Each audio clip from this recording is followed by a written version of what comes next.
कल हमने ये पढ़ा था कि कैसे शेरलॉक होम्स जो है वो आयरन एडलर के घर तक गए और भेस बदल करके टैक्सी ड्राइवर के, और ये जानने की कोशिश की या ये ढूंढने की कोशिश की कि उसने सबूत कहाँ छुपा रखे। अब यहाँ से हम आगे पढ़ते हैं। She is all that the king says she is and more. तो जो जितना कहा राजा ने उतना तो वो है और उससे और ज़्यादा चालाक है। He said she is a beautiful woman. वो बहुत सुंदर औरत है। I also discovered a surprising fact. मुझे एक आश्चर्यजनक तथ्य भी पता चला। Fact, Irene Adler got married at 5 o'clock today to mister Godfrey Norton. और तब वो जब वो वहाँ पे बूढ़े टैक्सी ड्राइवर के रूप में वहाँ पे जब बाहर घर के बाहर था तो उसको एक नई चीज़ पता चली कि उसने गॉडफ्रे नॉर्टन नाम के एक व्यक्ति से आज शाम को 5 बजे बात करी। और वो व्यक्ति कौन था? प्रीवियसली हर लॉयर, वो उसका वकील था। I do not know whether this makes the matter more simple और मोर कॉम्प्लिकेटेड। अब उसे ये नहीं पता कि इससे ये मामला ज़्यादा सरल हो रहा है या उलझ रहा है, क्योंकि आयरन एडलर चाहती थी कि वो उस किंग ऑफ बोहेमिया से शादी करे, वो उससे प्यार करती थी। Although she herself is an honourable person, हालांकि वो एक खुद एक सम्मानित व्यक्ति है। Who knows what advantages her husband a lawyer may see in photograph of her and the king of Bohemia taken together. अब यहाँ पे ये कह रहे हैं कि उसका जो वकील पति है, क्या पता उसने अपना कुछ स्वार्थ देखा हो उस राजा के और अपने उस फोटो के अंदर जो दोनों का साथ में था। तो हो सकता है उसको कोई ब्लैकमेल करने के तरीके से या किसी भी तरीके से कुछ भी बात करने वाले हों। We must get the photograph by all means, हमको किसी भी तरीके से उस फोटोग्राफ को हासिल करना होगा। आई एम श्योर, मुझे ये बात पक्का यकीन है, photograph is in her home. तो ये जो फोटोग्राफ जो है वो उसके घर में ही है।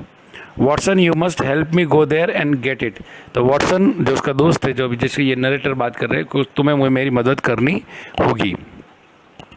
वाइल वो Holmes was telling me this, जब होम्स मुझसे ये सब बात कर रहा था, यानी Holmes is talking to Watson, we stood at the front door. हम दोनों घर के मुख्य दरवाजे पे आए। A young man in a long overcoat pass the street. और तभी एक युवा या युवक कह सकते हैं उस गली के वहाँ से गुज़रा। उस गली के वहाँ से उसने लंबा ओवरकोट यानी लंबा कोट पहन रखा था। और क्या कहा उसने? Good night Sherlock Holmes. और उसने कहा कि गुड नाइट शेरलॉक होम्स, उसको विदाई देते हुए बात करी। Said the young man, now who the devil could have recognise me in this disguise. Disguise का मतलब भेष बदल करके, कि मैंने भेष बदला हुआ और मुझे किसने पहचान लिया। Said Holmes, that voice also sound familiar. और साथ में जो आवाज़ जो थी वो भी बड़ी परिचित लग रही थी। Anyway the next day 5 o'clock in the afternoon, अगले दिन दोपहर में शाम को 5 बजे, Holmes now disguised as a priest, अब उसने किसका भेष बदला? एक पादरी के रूप में। Was walking in front of Irene Adler's home, वो आयरन एडलर के घर के सामने से गुजर रहा था। When miss Adler arrived from her daily ride in the park. और आयरन एडलर जो है वो अपनी रोज़ की यात्रा से, रोज़ की जो घूमना था उससे वो वापस पार्क में घूमने जाती थी, वो वापस आई। As she stepped out of her car, जैसे वो अपने कैब, जैसे वो अपने उस राइड से कैब से बाहर उतरी, होम्स प्रिटेंडेड टू बी फेंट। फेंट का मतलब होता है बेहोश होना। तो होम्स ने ये नाटक किया कि वो बेहोश हो गया। Several people came to help him, कई सारे लोग उसकी मदद करने के लिए आए। And miss Adler finally told him to carry him in to a living room. और अंततः चूँकि वो बेहोश हो गया था उसके घर के सामने ही, तो उसने कहा एक मानवता के नेता कि इसको मेरे घर में ले चलो। एज होम्स हैड डायरेक्टेड, और जैसे होम्स ने उसको निर्देशित किया था। I stood waiting during all this time in the garden. Watson जो है, मैं यानी वॉटसन जो है वो बगीचे में पूरा टाइम वहाँ पर खड़ा हुआ था। Just outside the living room window, और तभी जो बैठक का कमरा था उसकी खिड़की के बाहर यहाँ पे जो वॉटसन है वो तैयार है। At the signal from Holmes inside, Holmes का एक सिग्नल की इंतज़ार कर रहा था। I threw some lighted pieces of paper into the room through the window. जैसे होम्स ने इशारा किया, उसने तुरंत क्या किया, जलते हुए कुछ अखबार के या कागज़ के टुकड़े खिड़की के अंदर डाल दिए। There was a cry of fire fire, आग आग, लोग चिल्लाने लगे। From one of the servants, और उन्हीं में से किसी एक नौकर ने चिल्लाया वहाँ पर आग आग। And then I then disappeared, तब वॉटसन जो है वो वहाँ से गायब हो गया। सेवरल आवर्स लेटर, कई घंटों बाद, होम्स अराइव्ड होम, होम्स अपने घर पे आया। क्वाइट प्लीज्ड विथ हिमसेल्फ, अपने से बहुत वो खुश था। And with satisfactory way of everything, और जैसे सारी चीज़ों से वो संतुष्ट हो गया हो, हैड टर्नड आउट, जैसे सब चीज़ें उसने प्लान की थी वैसा ही हुआ। It's an old trick Watson, he said, उसने कहा ये बहुत पुरानी तकनीक है ये, but it work just as I expected, लेकिन इसने वैसे ही काम किया जैसा मैंने चाहा था। When someone cried fire fire, जब किसी ने आग आग बोला तो क्या करते हैं, जब भी ऐसी स्थिति में कोई व्यक्ति कोई चीज़ छुपा के रखता है और मुसीबत के समय सबसे पहले वो उसी को लेने के लिए दौड़ता है। Irene Adler ran almost automatically, अपने आप वो उधर दौड़ने लगी, to get the one thing of the greatest importance in the house, तो घर में सबसे महत्वपूर्ण चीज़ को वो बचाने के लिए दौड़ी। और वो घर में क्या चीज़ थी, photograph. It is hidden in the secret place in one of the walls, और वो दीवार में एक खुफिया जगह के अंदर, ताक के अंदर या खुफिया जगह में छुपा रखा था। She did not remove the photograph, उसने वहाँ से फोटोग्राफ नहीं हटाया, because when she saw that the fire was only a matter of few burning papers, उसने फोटोग्राफ क्यों नहीं हटाया, क्योंकि उसने देखा आग बड़ी नहीं है, ये तो कुछ कागज़ जल रहे थे, लेकिन उसके कदम अपने आप उस जगह तक पहुंच गए थे जहां तक फोटोग्राफ छुपा हुआ था। But she did all that was necessary to show me the exactly where the photograph is hidden, लेकिन उसने वो सारी चीज़ कर दी, यानी मुझे संकेत दे दिया या मुझे अपने आप पता चल गया या उसके हाव भाव से या उसके दौड़ से कि उसने फोटोग्राफ कहाँ छुपा रखा है। Tomorrow we shall go there, कल हम वहाँ जाएंगे, and the king and with several policeman get the photograph together, तो पुलिस के साथ वहाँ जाएंगे और वहाँ पर उसका फोटोग्राफ और वो सब चीज़ें वहाँ से ले आएंगे।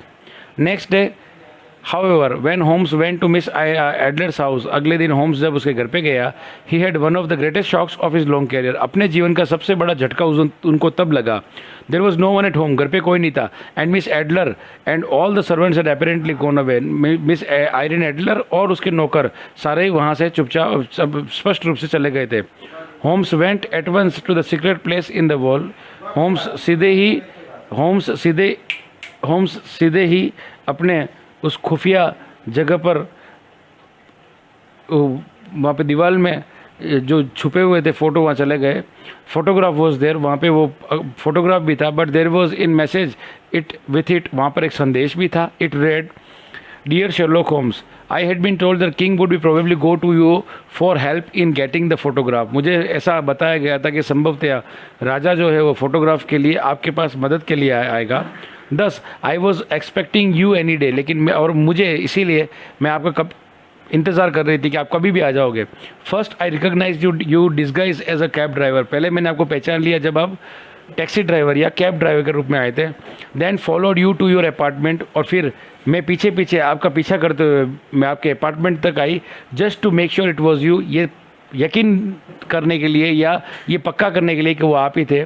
And I was the young man who passed in the street and spoke to you, और मैं ही वो युवक था जो गुड नाइट कह करके आपके पास से निकला था। डोंट फॉरगेट, मत भूलो, that I am too an artist, मैं भी एक कलाकार हूँ। Yesterday I also recognise your little trick of gaining entrance to my house, और मैंने कल जो चाल चली थी तुमने मेरे घर में घुसने की, and forcing me to show you where the photograph was hidden, कि ये पुरानी चाल थी कि ये जब भी मुसीबत आती है व्यक्ति अपनी सबसे कीमती चीज़ को बचाने के लिए दौड़ता है। Where the photograph was hidden, कहाँ वो फोटो छुपा हुआ है। But now it is not important now, अब मेरे लिए महत्वपूर्ण नहीं है। The photograph is here for you, ये आपके लिए फोटोग्राफ रखा है मैंने। I am married now to a man much better than the king, मैं एक ऐसे व्यक्ति से शादी कर रही हूँ जो उस राजा से कई गुना अच्छा है। We have gone away together, हम यहाँ से चले गए हैं। My husband loves me deeply, मेरे पति मुझे बहुत प्यार करते हैं। And I am in love with him, और मैं भी उनसे प्यार करती हूँ। Clearly I have no need to photograph of the photograph any longer, अब मुझे उस फोटोग्राफ की ज़रूरत नहीं है। योर्स ट्रूली आयरिन एडलर, और उसके नीचे उसके हस्ताक्षर थे। तो इस प्रकार से हमने देखा कि क्यों शेरलॉक होम्स ये मानते थे कि आयरिन एडलर उन स्मार्ट या उन चालाक लोगों में से थी जिनसे वो कभी मिले थे, क्योंकि इसमें ये साबित हो गया कि आयरिन एडलर उससे भी ज़्यादा चालाक थी। यहाँ पे आप देख पा रहे हो, मैंने कुछ MCQs दिए हुए हैं, आपको देखना होगा इनमें से क्या आंसर है। मैं आपके लिए सॉल्व कर देता हूँ आपके लिए हेल्प के लिए। मिस आयरिन एडलर वॉज, क्या थी इनमें चार में से, तो इसका सही जवाब है C, American actress. Then the king wanted blank from miss Adler, उसको क्या चाहिए था उससे, तो यहाँ पे क्या था, इसका आंसर है लेटर्स एंड फोटोग्राफ। फिर है Sherlock Holmes disguise himself as a, उसने अपने कैसे भेष बदला था, डिस्गाइज का मतलब भेष बदलना, तो इसका आंसर है कैब ड्राइवर। फिर miss Adler got married to, उसने किससे शादी की? तो इसका आंसर है मिस्टर गॉडफ्रे नॉर्टन, उसका lawyer. And then last, bed good night to Sherlock Holmes, किसने गुड नाइट कहा था? तो वो था बी, मिस आयरन एडलर। तो इस तरीके से आप ये जो क्वेश्चन आंसर है ये भी परफॉर्म करें। Okay, and then in ever ये जो ट्रू फॉल्स आ रहे हैं ये भी आप करें। नेक्स्ट पार्ट में अब हमारा जब अगली क्लास होगी तब आप देख पा रहे हो we will start new lesson number 7, dead means path. Okay, till then thank you.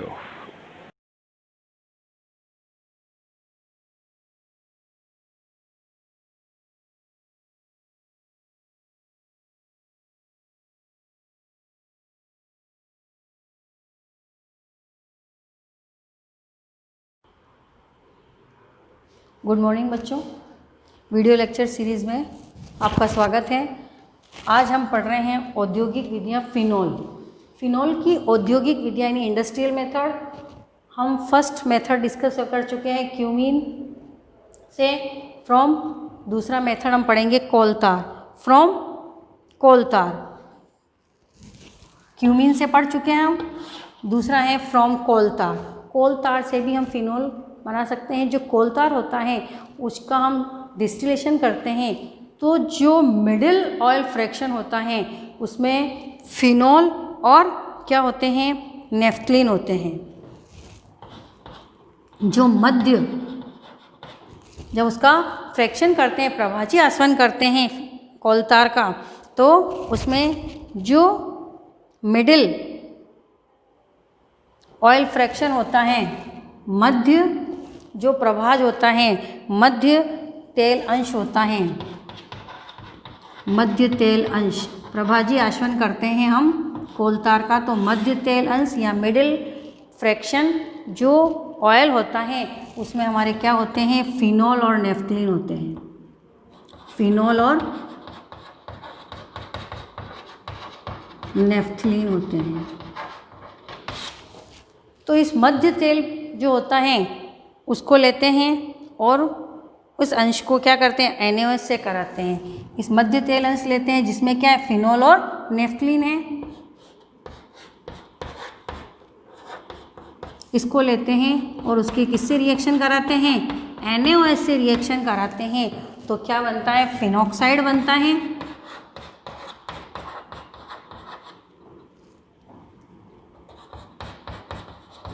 और सोडियम फिनॉक्साइड का फिर अम्लीय जल अपघटन करते हैं तो क्या बन जाता है, या इसको बन गया, फिनॉक्साइड बन गया। और फिनॉक्साइड की रिएक्शन किससे कराते हैं, पहले फिनॉक्साइड बना, इस फिनॉक्साइड की रिएक्शन किससे कराते हैं, अम्ल CO2 भी एक अम्ल की तरह CO2 गैस प्रवाहित करते हैं और वाटर प्रवाहित करते हैं तो क्या बनता है, फिनोल बनता है, प्योर फिनोल और Na2CO3। तो हम कोलतार से भी फिनोल प्रिपेयर कर सकते हैं। कोलतार का जो होता है फ्रैक्शनल डिस्टिलेशन करते हैं, प्रभाजी आसवन करते हैं, तो जो मिडिल फ्रैक्शन ऑयल होता है, मध्य तेल अंश होता है, उसमें फिनोल और नेफ्थलीन होते हैं। उस अंश को लेकर उसको NaOH से रिएक्शन कराते हैं तो सोडियम फिनॉक्साइड बनता है। सोडियम फिनॉक्साइड की रिएक्शन में क्या करते हैं हम, CO2 से अपघटित करते हैं उसको, तो क्या बनता है, फिनोल हमको मिलता है और Na2CO3। फिर हैं तीसरा आपके बेंजीन के ऑक्सीडेशन से। थर्ड, बेंजीन के ऑक्सीकरण से। बेंजीन के ऑक्सीकरण से भी हम क्या बना सकते हैं, फिनोल। तो ये एग्ज़ाम में आ सकता है, बेंजीन से फिनोल कैसे बनाओगे। तो बेंजीन से फिनोल बनाने की 2 विधियाँ, लेबोरेटरी मेथड पूछे तो बेंजीन की ओलियम से रिएक्शन करा के बेंजीन सल्फोनिक एसिड से बनाएंगे, और अगर इंडस्ट्रियल मेथड पूछे तो बेंजीन से फिनोल हम कैसे करते हैं, बेंजीन का ऑक्सीडेशन करते हैं। यह बेंजीन इसका हाफ O2 की प्रेजेंस में ऑक्सीडेशन करते हैं V2O5 की प्रेजेंस में, वैनेडियम पेंटा ऑक्साइड की प्रेजेंस में 583 केल्विन पर 583 केल्विन 583 केल्विन पर इसका ऑक्सीडेशन करते हैं तो क्या बनता है? फिनॉल बनता है। तो ये इंडस्ट्रियल मेथड है आपके। फिर है जो फोर्थ है वो है राशिंग और फिफ्थ है आपके डाउ।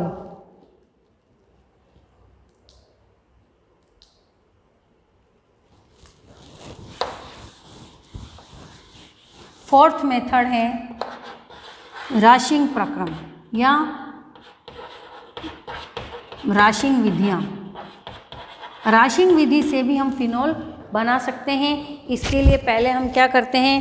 क्लोरोबेंजीन बनाते हैं और क्लोरोबेंजीन से हम क्या बनाते हैं? फिनॉल बनाते हैं। तो सबसे पहले बेंजीन की रिएक्शन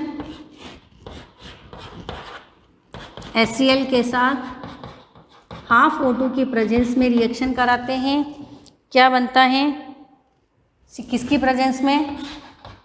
क्यूप्रस क्लोराइड की प्रेजेंस में रिएक्शन CuCl2 की प्रेजेंस में रिएक्शन कराते हैं, क्लोरोबेंजीन बनती है।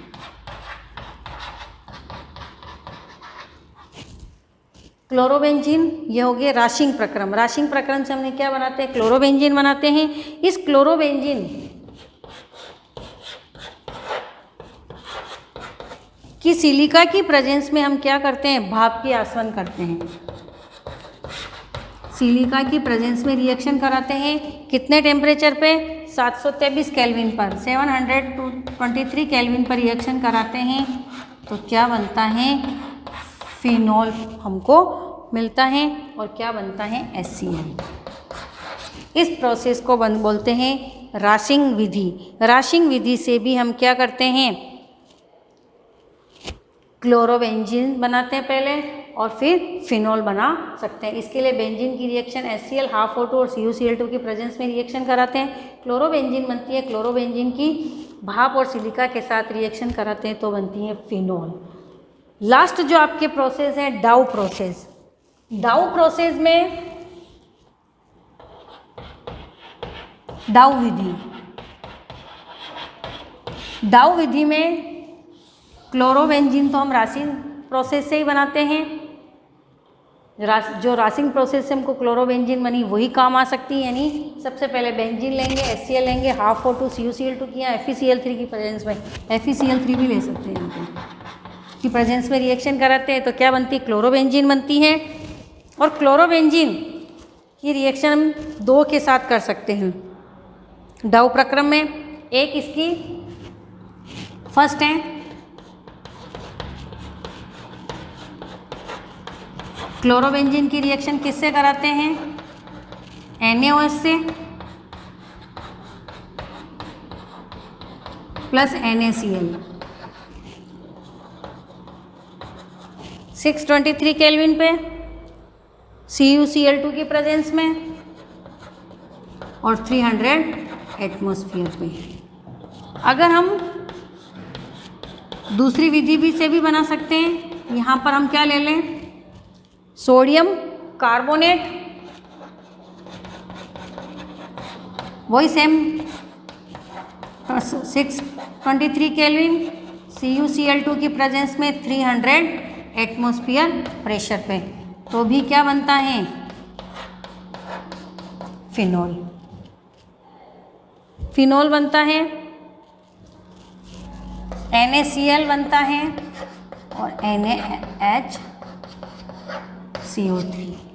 यानी डाउ प्रोसेस से हम पहले क्लोरोबेंजीन बनाते हैं। क्लोरोबेंजीन से हम दो विधि से, डाउ विधि से, ये दोनों डाउ विधियां हैं। क्लोरोबेंजीन पहले इससे बनाई, फिर क्लोरोबेंजीन के NaOH से कराते तो भी फिनॉल बनता है। और क्लोरोबेंजीन के Na2CO सोडियम कार्बोनेट या सोडियम हाइड्रोक्साइड से सेम 623 केल्विन CuCl2 और 300 एटमॉस्फेयर की प्रेजेंस में कराते हैं। या सोडियम कार्बोनेट की भी हम किससे कराते हैं? वाटर से कराते हैं 623 केल्विन और CuCl2 की प्रेजेंस में, तो भी क्या बनता है? फिनॉल बनता है। तो दोनों विधियां क्या कहलाती हैं? डाउ विधियां ही कहलाती हैं।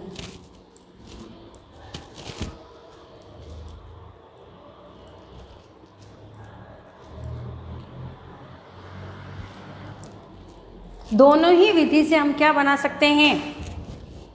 फिनोल को फॉर्म कर सकते हैं। तो ये आपके फिनोल बनाने की पांचों विधियां हो गई, औद्योगिक विधियां। फर्स्ट थी क्यूमीन से आइसोप्रोपिल बेंजीन का ऑक्सीडेशन किया, फिर कोलतार से, दूसरी थी कोलतार के मध्य प्रभा तेल अंश से करवाई, तीसरा बेंजीन के ऑक्सीडेशन से,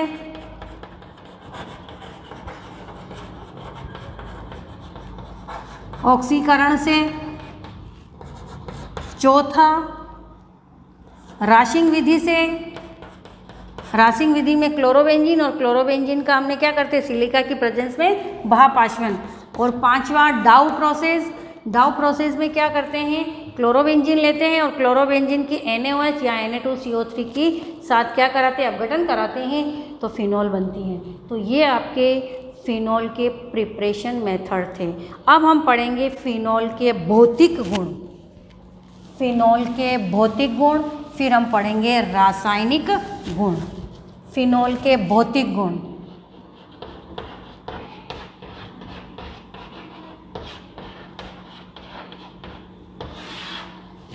फिनोल लैब में आपने देखी होगी फिनोल। जो फिनोल होता है वो एक रंगहीन कलरलेस विशिष्ट प्रकार की गंध वाला क्रिस्टलीय ठोस है। एक स्मेल आती है, अगर अपन फिनोल को सूंघे तो एक स्मेल आती है, तो एक विशिष्ट प्रकार की स्मेल आती है इसमें। तो फिनोल क्या है, एक कलरलेस है और क्रिस्टलीय, एक स्पेशल उसमें एक अलग ही ऑर्डर आती है, सब्सटेंस है। लेकिन ये पड़ा पड़ा क्या हो जाता है, पिंक कलर का चेंज होता है। क्यों? क्योंकि उसका ऑक्सीडेशन हो जाता है। अगर ये पड़ा रहे फिनोल तो ये किस में बदल जाता है, बेंजो पैराक्विनोन बना देता है, पैरा बेंजो क्विनोन बना देता है, जिससे ये गुलाबी रंग का हो जाता है। तो फर्स्ट प्रॉपर्टी कलरलेस, इसकी फिजिकल प्रॉपर्टी, ठीक है। और इसमें एक विशेष प्रकार की स्मेल होती है, और ये क्या होता है, क्रिस्टलाइन सॉलिड है। इसका जो मेल्टिंग पॉइंट है 314 केल्विन, 314 केल्विन है, और इसका जो बॉइलिंग पॉइंट है 455 केल्विन है। ये जल में आंशिक विलय है, जल में घुलता है। फर्स्ट हो गया आपकी प्रॉपर्टी। सेकंड हो गई, फर्स्ट हो गई कलरलेस, रंगहीन, क्रिस्टलाइन सॉलिड, स्पेशल ऑर्डर होती है। सेकंड, इसका जो मेल्टिंग पॉइंट है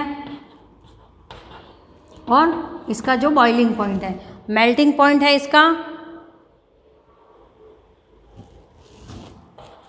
314 केल्विन और बॉइलिंग पॉइंट है 455 केल्विन। थर्ड, ये वाटर में सोल्यूबल है। वाटर में सोल्यूबल क्यों है?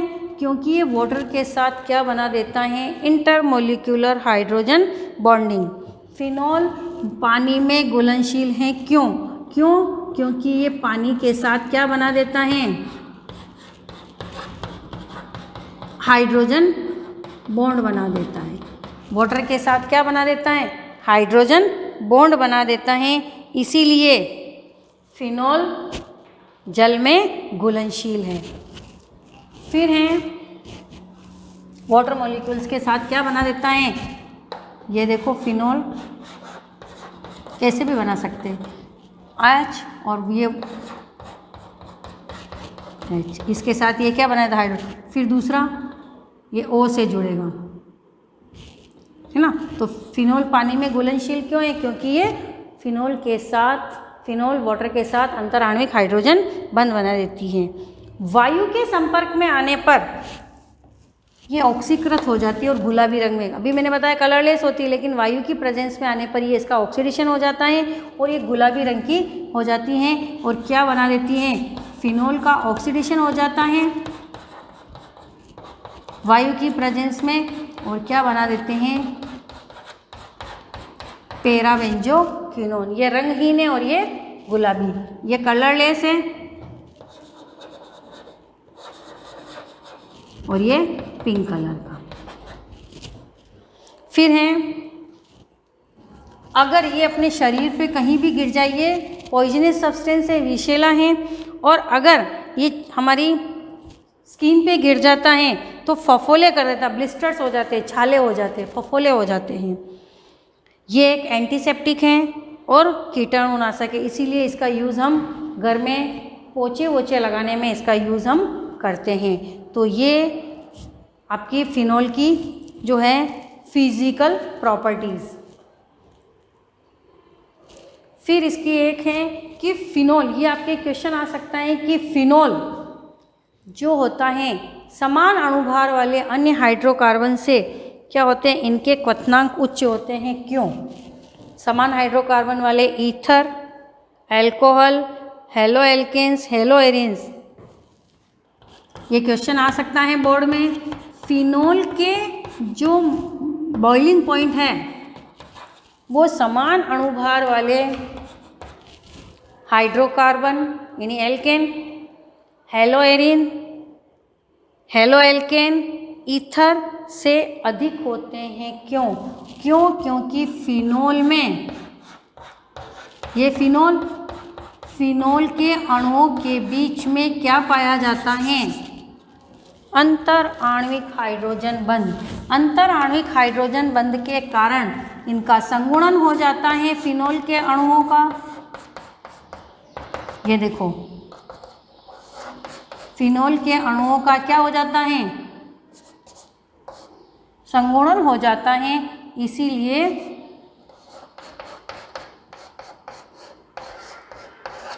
फिनोल के क्वथनांक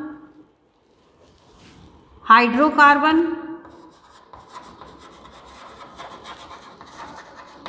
हेलो एल्केन, हेलो एरिन्स और ईथर से क्या होते हैं? हाई होते हैं। ये आपके थे फिनोल के प्रिपरेशन मेथड और इनकी फिजिकल प्रॉपर्टी। अब तक हमने डिस्कस किया फिनोल का नामकरण, nomenclature of phenol, preparation method of phenol, industrial method, laboratory method, फिर हमने डिस्कस किया फिजिकल प्रॉपर्टीज़ ऑफ फिनोल। अब हम नेक्स्ट लेक्चर में डिस्कस करेंगे chemical properties of phenol. Thank you बच्चों।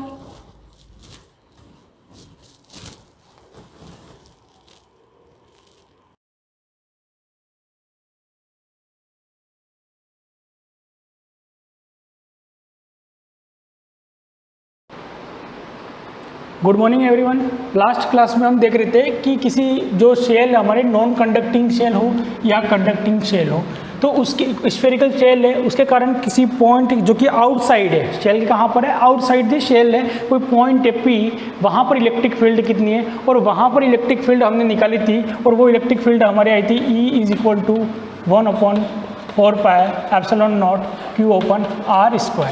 यानी पॉइंट चार्ज के कारण जो इलेक्ट्रिक फील्ड होती है वही इलेक्ट्रिक फील्ड हमारे आई थी। ठीक है, क्यों ऐसा हुआ? तो हमने देखा था कि जैसे कि ये कोई शेल है, शेल का मतलब क्या होता है? एक स्फेरिकल शेल होती है जो कि स्फेयर होता है, जो कि होलो होता है, यानी सॉलिड नहीं, अंदर से कैसा होता है? खोखला होता है। जैसे हम चार्ज देते हैं वो सारे चार्ज कहाँ पर होते हैं? सरफेस पे होते हैं। यानी ये जो डिस्ट्रीब्यूशन है हमारा वो किस टाइप का डिस्ट्रीब्यूशन है? सरफेस चार्ज डिस्ट्रीब्यूशन है। कैसा है? Surface charge distribution. चाहे ये शेल कंडक्टिंग हो या नॉन कंडक्टिंग हो। अगर आपको क्वेश्चन एग्जाम में नॉन कंडक्टिंग दे या कंडक्टिंग दे, डेरिवेशन एक ही होने का है। ठीक है, क्योंकि अंदर कैसा है? होलो है। जैसे हम इनसाइड चार्ज देंगे सारे चार्ज कहाँ पर रहेंगे? आउटसाइड, यानी सरफेस पर ही होंगे। कहाँ पर होंगे? सरफेस पे होंगे। तो नॉन कंडक्टिंग शेल या कंडक्टिंग शेल, या फिर हम कह सकते हैं कंडक्टिंग स्फेयर। तो ध्यान से क्या सुनना आपको? Conducting sphere. ठीक है, इसके बाद non conducting shell, conducting shell, इन सब के लिए एक ही डेरिवेशन है जो कि हमने आउटसाइड द पॉइंट के लिए कर लिया है। बाकी जो ऑन द सरफेस और इनसाइड द शेल, ये हमको आज करना बाकी है। तो जैसे हमने इसको चार्ज दिए, ये कौन सा डिस्ट्रीब्यूशन है? तो सरफेस डिस्ट्रीब्यूशन है। क्यों? क्योंकि सारे चार्ज अभी अंदर से खोखला है, तो सारे चार्ज कहाँ पर होंगे? सरफेस पे। तो ये कौन सा डिस्ट्रीब्यूशन है? सरफेस डिस्ट्रीब्यूशन है, सरफेस डिस्ट्रीब्यूशन। तो जिसमें हमने लास्ट क्लास में पढ़ा था कि electric field due to spherical shell, और पॉइंट कहाँ पर है? तो intensity of electric field at a point P, और P पॉइंट कहाँ है? तो outside the shell. Outside this shell, यानी शेल के यहाँ पर कोई पॉइंट है, तो यहाँ पर हमने एक गॉसियन सरफेस इमेजिंग की थी, एक कंसेंट्रिक स्फेरिकल शेल हमने ली थी गॉसियन सरफेस, ठीक है, और हमने इलेक्ट्रिक फील्ड निकाली थी, और वो इलेक्ट्रिक फील्ड कितनी आई थी, इतनी आई थी। अब हमें निकालना है आउटसाइड, तो हमने निकाल दिया। अब पॉइंट कहाँ पर है, अब पॉइंट कहाँ पर है, आउटसाइड नहीं होके कहाँ पर शिफ्ट हो गया, on the surface of spherical shell, यानी सरफेस पर आ गया। स्फेरिकल शेल की जो सरफेस पर अगर कोई पॉइंट होगा तो वहाँ पर इलेक्ट्रिक फील्ड कितनी होगी वो हमें निकालना है। तो वो हम कैसे निकालेंगे, तो वही तरीका है हमारे पास निकालने का, वही 4 स्टेप को हम फॉलो करेंगे और हम इलेक्ट्रिक फील्ड निकालेंगे। तो ये एक तरह की स्फेरिकल शेल है, ये स्फेरिकल शेल है, इसको चार्ज दिए, सारे चार्ज कहाँ पर डिस्ट्रीब्यूट होंगे, सरफेस पे, क्योंकि इनसाइड कैसा है, होलो खाली है, कुछ भी नहीं है, तो चार्ज कहाँ पर होंगे, सरफेस पर ही होंगे। अब ये इसका सेंटर है, अब ये कोई पॉइंट है यहाँ पर, कोई पॉइंट है यहाँ पर, और यहाँ पर कोई पॉइंट है P, यहाँ पर हमको इस शेल के कारण इलेक्ट्रिक फील्ड कितनी होगी वो हमें फाइंड आउट करनी है। तो सबसे पहले फर्स्ट स्टेप हम क्या करेंगे, कंसीडर गॉसियन सरफेस, और वो जो गॉसियन सरफेस हमारी होगी वो कैसी होगी, तो होगी कंसेंट्रिक स्फेरिकल शेल, ठीक है, जिसका रेडियस कितना होगा, तो हमारा अब जो ये जो शेल है इसका रेडियस कितना है, तो इसका रेडियस कितना है, तो जो शेल है उसका रेडियस कितना है, तो हमने मान लिया कैपिटल R। अब हमें जो गॉसियन सरफेस हमने कंसीडर की वो कौन सी है, कंसेंट्रिक स्फेरिकल शेल है। अब यहाँ पर पॉइंट यहाँ पर है, अब हमें गॉसियन सरफेस बनानी है, तो गॉसियन सरफेस कैसे बनेगी, तो गॉसियन सरफेस हमारी शेल के ऊपर ही बनेगी। कहाँ पर बनेगी, इस शेल के ऊपर ही बनेगी, ठीक है। तो ये हमने गॉसियन सरफेस बना दी, क्योंकि हमारी कंडीशन क्या है कि जो पॉइंट है, जिस पॉइंट पर हमें इलेक्ट्रिक फील्ड निकालनी है वो पॉइंट कहाँ पर होना चाहिए, हमारी गॉसियन सरफेस पर होना चाहिए। तो बिल्कुल जो शेल है, शेल के बिल्कुल पास में हमने क्या बना दिया, हमारी गॉसियन सरफेस, और गॉसियन सरफेस की रेडियस के कितनी है, R है। तो हम यहाँ पर लिख सकते हैं, कंडीशन क्या है कि यहाँ दोनों R कैसे हैं, बराबर है, यहाँ पर दोनों R कैसे हैं, बराबर है। अगर हम डायरेक्ट शॉर्ट तरीके से करना चाहे तो हम कर सकते हैं, और बाकी सारे स्टेप को फॉलो करेंगे तो वही जो हमने पहले किया था वही हमको करना है। तो स्फेरिकल शेल है जिसका रेडियस कितना है, तो रेडियस है इसका R, रेडियस कितना है, R है। अब R और दोनों R कैसे है, बराबर है, तो हम लिख सकते हैं कि ये R और R एक ही बात है, कोई भी बात नहीं, कोई दोनों में से कौन सा भी।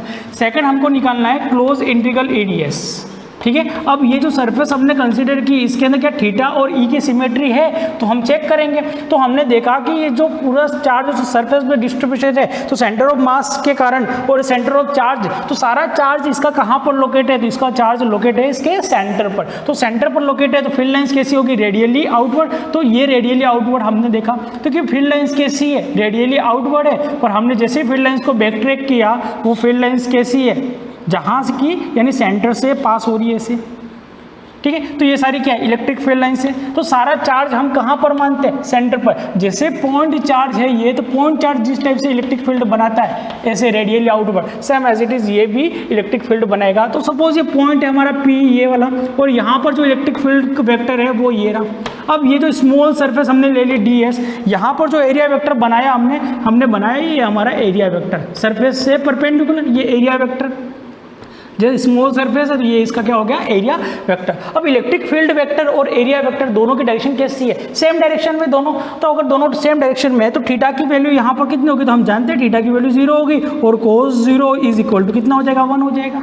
cos 0 इज इक्वल टू कितना हो जाएगा, 1 हो जाएगा। तो यहाँ पर हर पॉइंट पर E कैसा होगा, सेम होगा, और हर पॉइंट पर थीटा कैसा होगा, सेम होगा। तो ये सरफेस हमारी कैसी है, सिमेट्री वाली सरफेस है, यानी हमारी गॉसियन सरफेस है। तो यहाँ पर हमें एक ही कैलकुलेशन करनी है, close integral EDS cos theta, ठीक है। अब थीटा की और ई की क्या है, सिमेट्री है, तो कांस्टेंट हमेशा क्या हो जाता है, हमारे इंटीग्रेशन से बाहर आ जाते हैं। तो ई cos थीटा हमने बाहर ले लिया, क्लोज इंटीग्रल ओनली फॉर किसका होगा, ds का, ठीक है। तो ds सारे ds को जोड़ा तो वो कितना हो जाएगा, 4 पाई r स्क्वायर, कितना हो जाएगा, 4 पाई r स्क्वायर।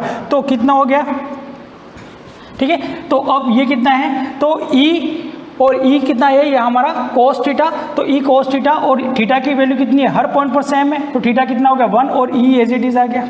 ds जोड़ते जाएंगे हम तो कितना हो जाएगा 4πr², 4π और r दोनों कैसे हैं बराबर है तो कैपिटल R आएगा 4πr²। ये आ गया हमारा क्या close integral EDS, close integral E dot ds की वैल्यू आ गई। अब हमको कैलकुलेट करना है charge inside the Gaussian surface, charge, ठीक है, ये फर्स्ट सेकंड कंडीशन होगी हमारी और ये हमारी होगी थर्ड, ठीक है। Charge inside the Gaussian surface,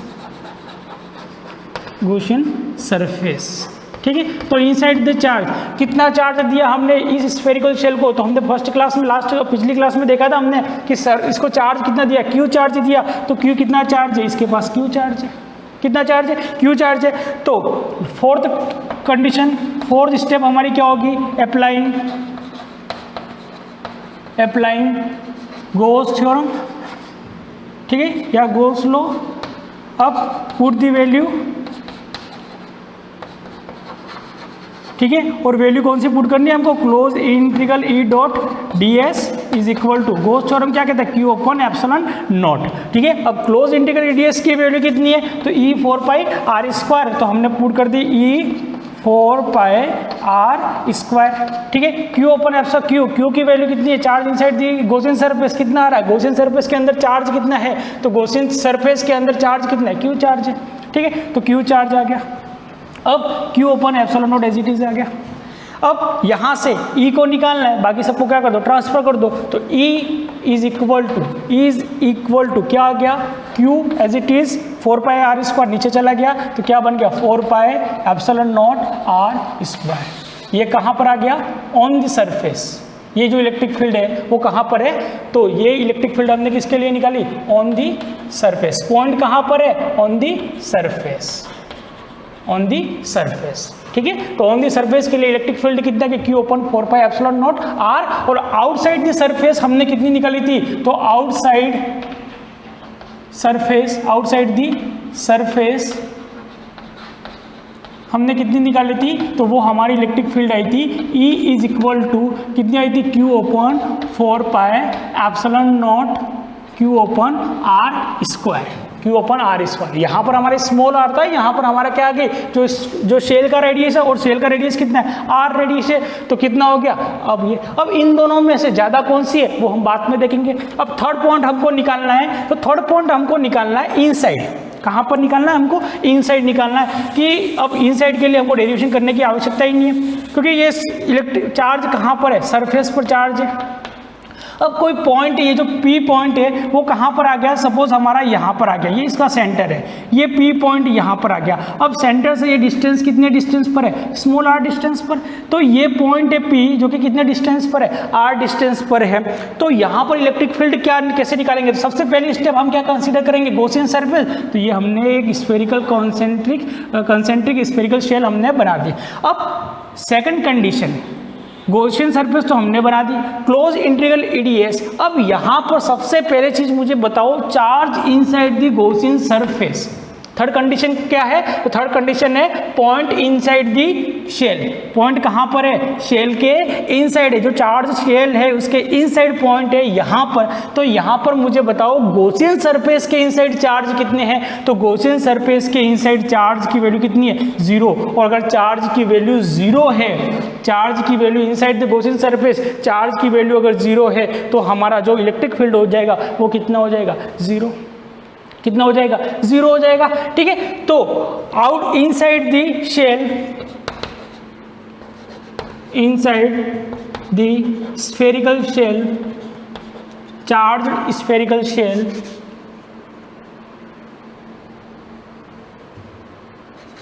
electric field inside the charged spherical shell,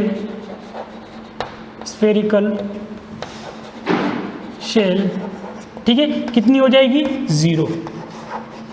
ठीक है, क्यों 0 होगी, क्योंकि कारण क्या है, ठीक है, तो गॉसियन सरफेस के चार्ज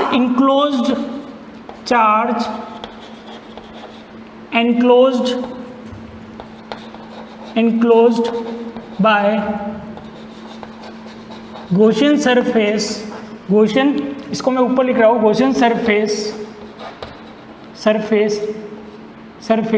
इज 0, ठीक है, क्योंकि गॉसियन सरफेस के इनसाइड चार्ज कितना है, 0। अगर चार्ज है ही नहीं तो इलेक्ट्रिक फील्ड कितनी हो जाएगी, 0 हो जाएगी। तो ये जो निकाला, ये जो गॉस ने हमें बताया, गॉस के लिए मोस्ट इंपॉर्टेंट था कि अगर चार्ज इनसाइड कितना है, 0 है, तो इलेक्ट्रिक फील्ड कितनी होगी, 0 होगी। क्योंकि हम जानते हैं गॉस की जो थ्योरम है, जो इक्वेशन है, वो क्या कहती है कि E dot ds is equal to Q upon epsilon naught. इसमें से अगर कोई 3 क्वांटिटी हमको गिवन है तो 4th क्वांटिटी हम निकाल सकते हैं। तो हमको अगर ds पता है, Q पता है, एप्सिलॉन नॉट पता है, तो हम E निकाल सकते हैं। पर इन 3 क्वांटिटी में अगर कोई भी क्वांटिटी 0 है तो हम E नहीं निकाल सकते। E की वैल्यू कितनी हो जाएगी, स्वतः ही 0 हो जाएगी, ठीक है। तो हमने एक चीज यहाँ पर क्या देखी, तो हमने देखा कि जो इलेक्ट्रिक फील्ड आई, 3 अलग अलग कंडीशन पर हमने इलेक्ट्रिक फील्ड फाइंड आउट की, कि जैसे E आउटसाइड और E आउटसाइड की जो वैल्यू आई थी हमारी, वो कितनी आई थी, तो Q upon 4 pi epsilon naught R square, ठीक है।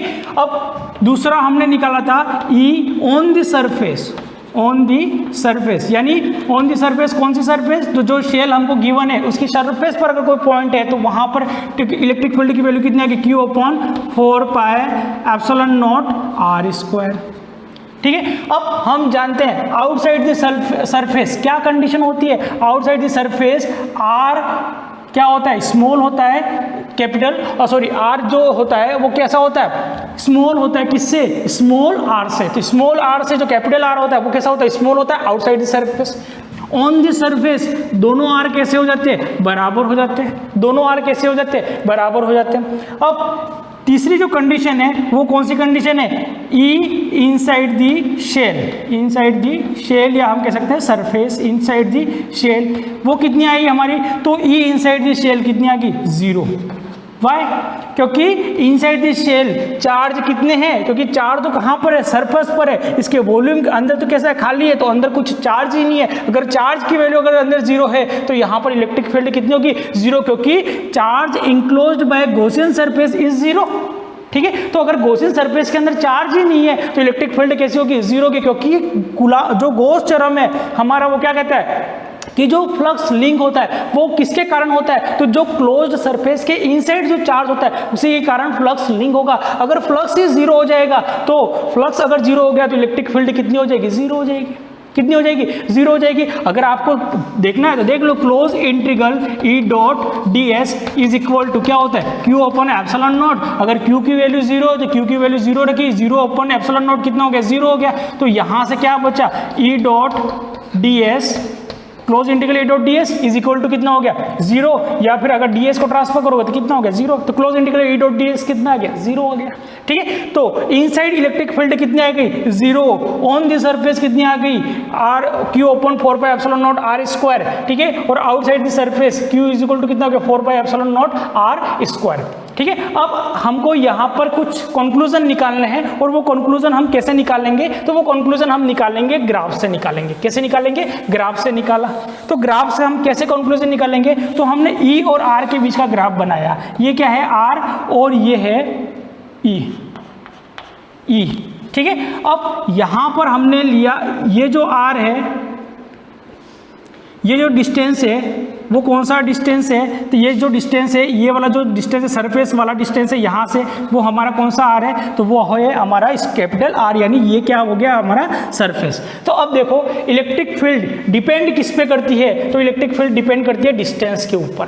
किसके ऊपर, डिस्टेंस। अगर डिस्टेंस ज़्यादा होगा तो इलेक्ट्रिक फील्ड कैसी होगी, कम होगी, और अगर डिस्टेंस कम होगा तो इलेक्ट्रिक फील्ड कैसी होगी, कम होगी। तो ये हमारी शेल है, सपोज ये शेल है हमारी, इससे ये डिस्टेंस है, तो इस डिस्टेंस पर, और ये डिस्टेंस किसका, ऑन द सरफेस का, क्योंकि ये हमारी शेल है, शेल का रेडियस क्या था, कैपिटल R। तो on the surface electric field कैसी होगी, maximum. On the surface electric field कैसी होगी, मैक्सिमम। तो ये इलेक्ट्रिक फील्ड कितनी है, मैक्सिमम। अब ये जो पोर्शन है वो कौन सा है, इनसाइड, E इनसाइड, और E इनसाइड की वैल्यू कितनी है, 0। तो यहाँ पर इलेक्ट्रिक फील्ड कितनी है, 0, और जैसे सरफेस पर पॉइंट आया इलेक्ट्रिक फील्ड कैसी होगी, मैक्सिमम, ठीक है। इसके बाद ये जो पॉइंट है वो कहाँ पर है लिए ऑन दी सरफेस, ठीक है। तो on the surface electric field कैसी होती है, मैक्सिमम, ठीक है। कैसी है, ई मैक्सिमम, ठीक है। तो ऑन दी सरफेस ई कैसी है, मैक्सिमम, क्योंकि आर की वैल्यू कैसी है, कम। अब जैसे जैसे आर बढ़ेगा, अब जैसे जैसे आउटसाइड दी सरफेस, और ये वाला पॉइंट कैसा है, आउटसाइड दी सरफेस, और आउटसाइड क्या हो जाएगा, ई आउटसाइड, और ई आउटसाइड क्या हो जाएगा, जैसे जैसे आर बढ़ेगा, जैसे जैसे आर बढ़ेगा ई कैसा हो जाएगा, कम हो जाएगा। तो हमने देखा ये बना ई का ग्राफ, ई का ग्राफ, ठीक है। तो on the surface electric field कैसी है, मैक्सिमम है, ठीक है। Inside the surface, inside the shell electric field कितनी है, जीरो। तो inside the shell electric field zero, जैसे पॉइंट सरफेस पे आया इलेक्ट्रिक फील्ड कैसी होगी, मैक्सिमम। और इसके बाद outside the point electric field क्या हो रही है, जैसे जैसे आर बढ़ेगा वैसे वैसे। तो ये कौन सा है, स्मॉल आर, ठीक है। और ये भी कौन सा है, यहाँ पर भी स्मॉल आर। अब पॉइंट इनसाइड रखेंगे तो हम कौन सा लेंगे, स्मॉल आर लेंगे, और सरफेस है ये वाला जो डिस्टेंस है वो हमारा कौन सा है, आर है। तो सरफेस पर जो इलेक्ट्रिक फील्ड है वो कैसी है, मैक्सिमम है। तो इलेक्ट्रिक फील्ड यहाँ पर कैसी है, मैक्सिमम, कहाँ पर, सरफेस पर। अगर कोई चार्ज शेल है तो उसके सरफेस पर इलेक्ट्रिक फील्ड कैसी होगी, मैक्सिमम होगी। और outside this shell electric field कैसी होगी, जैसे जैसे डिस्टेंस बढ़ता जाएगा इलेक्ट्रिक फील्ड कैसी होगी, वीक होगी। यानी क्या होगी, इलेक्ट्रिक फील्ड की वैल्यू क्या होगी, डिक्रीज होगी, क्योंकि डिस्टेंस बढ़ रहा है। जैसे जैसे डिस्टेंस कम होगा इलेक्ट्रिक फील्ड इंक्रीज होगी, इंक्रीज होगी, इंक्रीज होगी। सरफेस पर आके कैसी होगी, मैक्सिमम। जैसे ही इनसाइड जाएंगे इलेक्ट्रिक फील्ड कितनी, zero zero zero zero zero. Centre पर भी इलेक्ट्रिक फील्ड कितनी, जीरो, ठीक है। तो इलेक्ट्रिक फील्ड ये जो पॉइंट है ये कौन सा है, सेंटर। सेंटर पर इलेक्ट्रिक फील्ड जीरो, जैसे सेंटर से बाहर की तरफ जा रहे हैं zero zero zero zero zero zero. Surface पर आगे ई की वैल्यू कितनी होगी, मैक्सिमम, ठीक है। अब ई की वैल्यू जैसे सरफेस से बाहर जाएंगे, आउटसाइड जाएंगे, ये आउटसाइड जा रहे हैं, इलेक्ट्रिक फील्ड क्या हो रही है, वीक हो रही है, वीक हो रही है, वीक हो रही है। और ये इलेक्ट्रिक फील्ड क्या हो रही है, वीक होती जाती है, ठीक है। तो शेल के कारण इलेक्ट्रिक फील्ड कितनी होती है हमने देख लिया, हमने इसका ग्राफ बना लिया, ठीक है। आउटसाइड कैसी होती है, तो Q ओपन 4/ε0 आर स्क्वायर होती है। तो यानी हम कह सकते हैं कि जो इलेक्ट्रिक फील्ड आउटसाइड है वो कैसी होती है, ऑन द सरफेस से कम होती है। यानी on the surface electric field कैसी होती है, मैक्सिमम होती है। और जो नेक्स्ट हमारी जो एप्लीकेशन होगी उसको हम नेक्स्ट क्लास में कंटिन्यूस करेंगे। थैंक यू, धन्यवाद।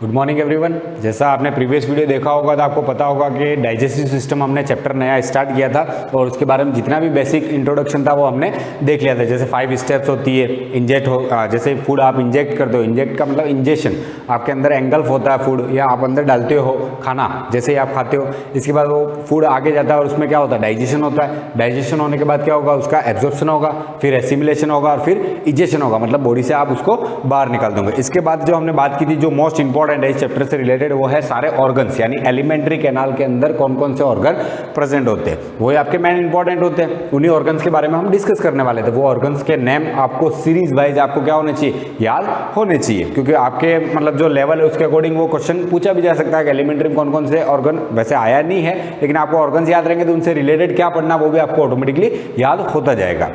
तो जैसे हमने एलिमेंट्री कैनाल की बात की थी, तो वो कहाँ से स्टार्ट होती है, माउथ से स्टार्ट होती है। माउथ के अंदर फिर बाद में हम जाते हैं, जैसे माउथ मतलब माउथ क्या होता है आपका, जो आपके जो लिप्स होते हैं, अपर एंड लोअर लिप्स, ये गार्डेड होते हैं, वही वाला पार्ट हम क्या कहते हैं, माउथ कहते हैं। इसके बाद जो इनर पार्ट आ जाता है उसको हम क्या कहते हैं, बकल कैविटी। बकल कैविटी के अंदर क्या क्या होता है, एक होता है पैलेट, एक होता है टंग, फिर आता है आपका टीथ और सेलिवरी ग्लैंड्स। किसका पार्ट होते हैं, बकल कैविटी का होते हैं। आपको ध्यान रखना है बकल कैविटी के कौन कौन से पार्ट होते हैं, तो मतलब कौन कौन से ऑर्गन्स उसके अंदर आ जाएंगे, तो सेलिवरी ग्लैंड्स भी उसके अंदर आती है, टीथ भी उसके अंदर आते हैं, पैलेट भी उसके अंदर आता है, और टंग भी उसके अंदर आता है। और एग्जाम में आप सब ये जितनी भी नकल है वो साथ में लेके बैठे होते हो, इसलिए आपको ऑटोमेटिकली याद हो जाएगा। भूल भी जाओ तो एक बार ध्यान रखना बकल कैविटी वाला पार्ट कौन सा, ऑटोमेटिकली याद आ जाएगा। इसके बाद आता है आपका फेरिंग्स। मैंने आपको बताया था फेरिंग्स कोई ऑर्गन नहीं होता है, वो क्या एक पैसेज है, जैसे आपके नोज से लेकर आपका जो फूड पाइप जा रहा है और आपका जो लंग्स वाला पाइप है उसके बीच का पैसेज हो गया, आपके माउथ से लेकर आपके जो एलिमेंट्री कैनाल के बीच में जो पाइप है उसके बीच वाला जो पैसेज है, मतलब एक चौराया है एक प्रकार से, तो वो क्या हो जाएगा, आपका फेरिंग्स हो जाएगा। तो फेरिंग्स क्या होगा, एक प्रकार से चौराया, उसके डिफरेंट पार्ट्स होते हैं, उसके बारे में भी हम देखेंगे। इसके बाद हम आगे बढ़ते थे, इसोफेगस आता है, जो ट्यूब लाइक स्ट्रक्चर होता है, जो आपके फूड को आगे पहुंचाने का काम करता है। फिर स्टमक आ जाएगा, स्टमक के बाद स्मॉल इंटेस्टाइन जिसके अंदर मैंने बताए थे 3 पार्ट, DJI, डियोडेनम, जेजुनम और इलियम। इसके बाद लार्ज इंटेस्टाइन जिसके अंदर भी मैंने आपको 3 पार्ट बताए थे, सीकम, कॉलन और रेक्टम। और फिर मैंने कहा था कॉलन जो होता है उसके अंदर 4 पार्ट होते हैं। कॉलन के अंदर कितने पार्ट होते हैं? 4 पार्ट होते हैं। कौन कौन से होते हैं? असेंडिंग, ट्रांसवर्स, डिसेंडिंग और सिग्मोइड। इन सब के बारे में हम अलग अलग से पढ़ेंगे और इनका क्या रोल होता है, क्या फंक्शंस होता है, ये कैसे एब्जॉर्प्शन करते हैं, उनके अंदर किस टाइप की सेल्स पाई जाती है, उसके बारे में भी हम डिस्कस करेंगे। इसके बाद जो लास्ट फाइनल पार्ट होता है वो होता है एनस, जिससे आप फूड को क्या कर देते हो? इंजेशन, मतलब आप फूड को बॉडी से बाहर निकाल देते हो। कौन सा फूड बाहर निकालते हो? जो अनडाइजेस्टेड है, जो आपकी बॉडी के लिए फायदेमंद नहीं है, और अनडाइजेस्टेड फूड को हम क्या करते हैं? एनएस के थ्रू बॉडी से बाहर एक्सक्रीट कर देते हैं, जो आपका ह्यूमन एक्सक्रीट कहलाता है। ये सब हमने देख लिया था। इसके बाद मैंने आपको जो मतलब टाइम की कमी की वजह से मैं आपको बता नहीं सका था, लेकिन आपको बता देता हूँ कि जो आपके एलिमेंट्री कैनाल्स है उसके अंदर 3 ग्लैंड्स होती है। कितनी ग्लैंड्स होती है? जो फूड को डाइजेशन में हेल्प करती है। कितनी ग्लैंड्स फूड के डाइजेशन में एलिमेंट्री कैनाल में हेल्प करती है? 3 होती है। एक होता है आपका लीवर, जो बाइल जूस बनाता है, तो लीवर जो होता है आपके फूड को डाइजेस्ट करने में हेल्प करता है। दूसरा हो जाएगा आपका पेनक्रियास, पेंक्रियास भी होता है, उसमें भी डाइजेस्टिव जूसेस प्रेजेंट होते हैं। इनके बारे में भी हम देखेंगे कौन से डाइजेशन का मतलब कौन से जूस ये सीक्रेट करते हैं और इनसे क्या डाइजेस्ट होता है और किस में कन्वर्ट होता है। तो पेंक्रियास हो गया। इसके बाद थर्ड है आपका सेलिवरी ग्लैंड, जो हमने पहले देख लिया था। तो सेलिवरी ग्लैंड्स, तो आपको ध्यान रखना है आपके अंदर 3 ग्लैंड्स भी होती है जो फूड को डाइजेस्ट करने में हेल्प करती है। कौन कौन सी? तो लीवर, पेंक्रियास और सेलिवरी ग्लैंड्स। ये तीनों ग्लैंड्स क्या करती है? आपके फूड को डाइजेस्ट करने में हेल्प करती है। और एलिमेंट्री कैनाल के बारे में हमने देख लिया था। जो सबसे पहला जो ऑर्गेनल हम पढ़ने वाले हैं, तो माउथ भी उसी के अंदर आ जाएगा। तो सबसे पहला जो ऑर्गेनल हम एलिमेंट्री कैनाल के अंदर पढ़ने वाले वो है आपका बकल कैविटी। तो कहाँ से स्टार्ट करेंगे हम? बकल कैविटी से स्टार्ट करेंगे। और बकल कैविटी में भी आप जानते हो कौन कौन से पार्ट आ जाएंगे। एक तो माउथ जो होता है वो बकल कैविटी का पार्ट नहीं होता, लेकिन माउथ उसी के अंदर हम काउंट कर लेते हैं। तो माउथ जो फर्स्ट आपकी एंटीरियर ओपनिंग होती है, क्या होती है? एंटीरियर ओपनिंग आपके एलिमेंट्री कैनाल की, उसको हम क्या कहते हैं? Mouth, which is guarded by 2 lips, upper and lower lip से गार्डेड होती है। इसके बाद जो पार्ट आता है उसको हम क्या कहते हैं? बकल कैविटी कहते हैं। और जो बकल कैविटी होती है उसके अंदर भी हम कौन सा पार्ट पढ़ने वाले हैं? तो फर्स्ट हम जो पढ़ेंगे वो है आपका पैलेट। कौन सा पढ़ेंगे अपन? पैलेट के बारे में पढ़ेंगे। पहले मैं आपको बता देता हूँ बकल कैविटी जो होती है वो क्या होती है? इट इज लाइंड बाय किससे बनी होती है? अगर अपन देखते हैं कौन सी सेल्स होती है, it is lined by non keratinized. It is lined by non keratinized stratified squamous, पूरा नाम आपको याद रखना है, स्क्वामोस एपिथेलियम लेयर।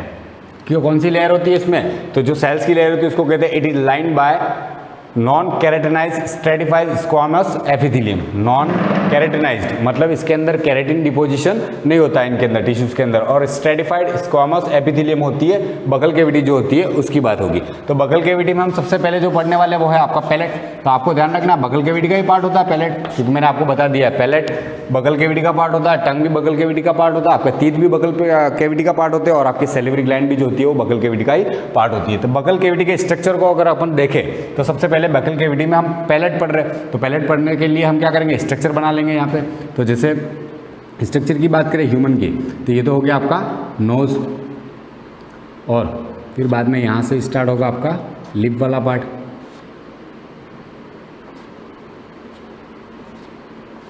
तो ये हो जाएंगे आपके लिप्स, और फिर यहाँ से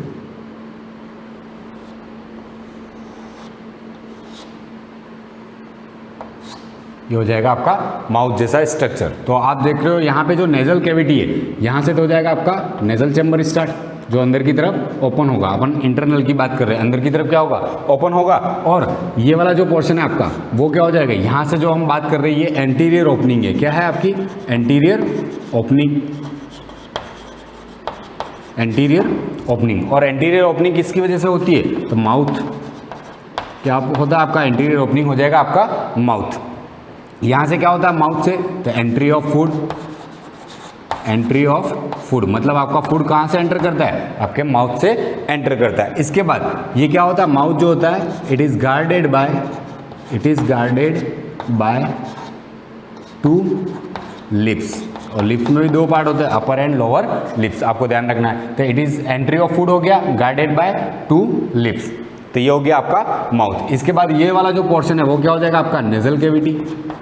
नेजल कैविटी, नेजल कैविटी कह सकते हैं जहाँ से आपकी एयर इंटरनली जाती है, ठीक है ना। हम पढ़ने वाले कौन सा, पैलेट वाला पार्ट पढ़ रहे हैं। तो मैं बता देता हूँ कौन कौन से पार्ट इसके अंदर आते हैं पहले।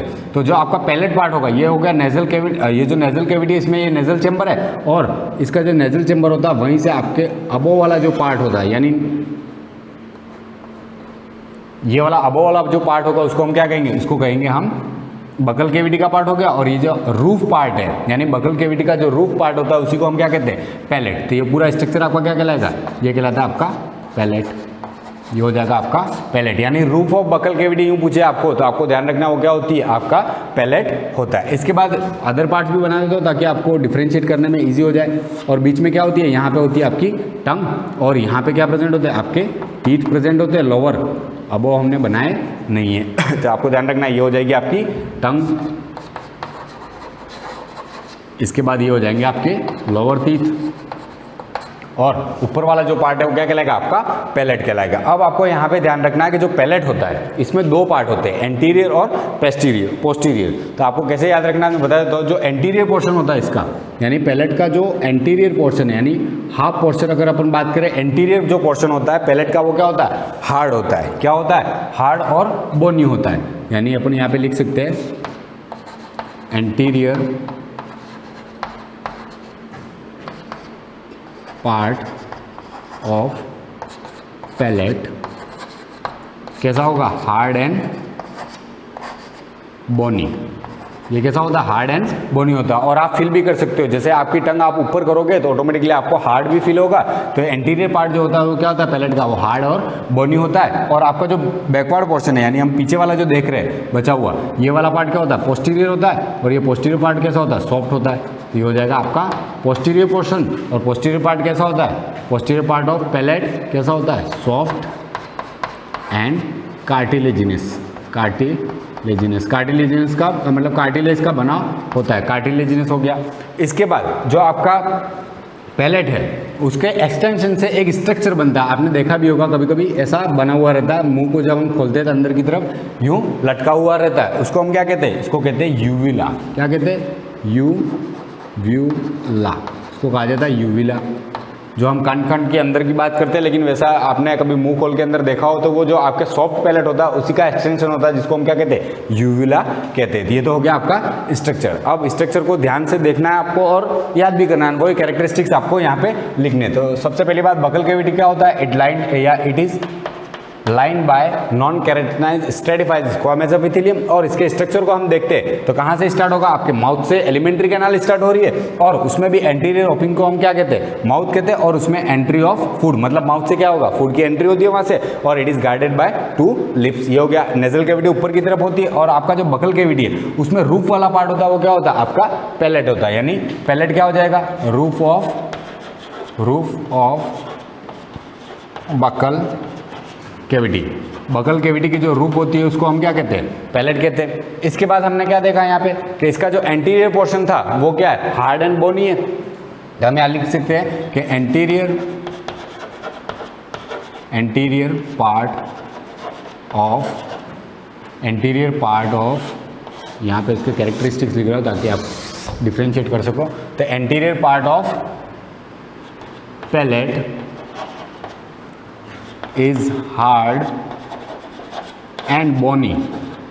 अब ये बोनी क्यों होता है, तो hard and bony due to maxilla bone होती है, मैक्सिला एंड पैलेटाइन बोन। आपको पूछ ले क्यों हार्ड होता है तो उसका रीजन होता है कि क्या होता है, मैक्सिला और पैलेटाइन बोन होती है जिसकी वजह से ये हार्ड होता है। आपकी मैक्सिला कहाँ पे प्रेजेंट होती है, यहाँ पे मैक्सिला प्रेजेंट होगी, मैक्सिला बोन, यहाँ पे मैक्सिला, और नीचे वाला जो मूवेबल बोन होती है उसको क्या कहते हैं, मैंडिबल कहते हैं। तो यहाँ पे मैक्सिला प्रेजेंट होगी, और ये आपका जो पूरा रूप बना रहा है वहीं पे उसके ऊपर जस्ट इससे बोन अटैच होगी, वो कौन सी होगी, पैलेटाइन बोन होगी। इसके बाद इसका जो फर्स्ट पॉइंट हो गया आपका, तो roof of buccal cavity. Second हो गया anterior part of palate is hard and bony due to maxilla and palatine bone. Third जो पॉइंट आ जाएगा इसमें क्या आ जाएगा, पोस्टीरियर पार्ट क्या होता है इसका, सॉफ्ट होता है। तो हम लिख सकते हैं यहाँ पे posterior part is soft and cartilaginous, cartilage present होती है, कार्टिलेजिनस कहते हैं उसको। तो आपको ध्यान रखना पोस्टीरियर पार्ट क्या होता है, इज सॉफ्ट एंड कार्टिलेजिनस, ठीक है। इसके बाद मोस्ट इंपॉर्टेंट पार्ट आ जाता है कि आपने कभी टंग ऊपर उठा के देखा होगा तो आपको जो एंटीरियर पोर्शन है उस पर लाइनिंग महसूस होती है, यूं करके लाइनिंग बनी हो ऐसा कुछ फील होता है। आपने यहाँ पे जैसे आगे वाला जो पोर्शन है यहाँ पे जैसे ही आप टंग ऊपर की तरफ उठाओगे तो यहाँ पे आपको क्या महसूस होगी, लाइनिंग महसूस होगी, मतलब आपको फील होगा कि यहाँ पे कोई लाइनिंग प्रेजेंट है। तो क्या होगा, इसको क्या कहते हैं, तो आपको ध्यान रखना है कि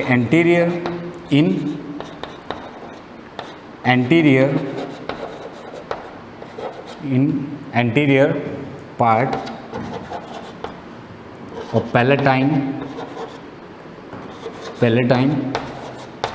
रजेस बोलते हैं उसको, पैलेटाइन रजेस आर प्रेजेंट।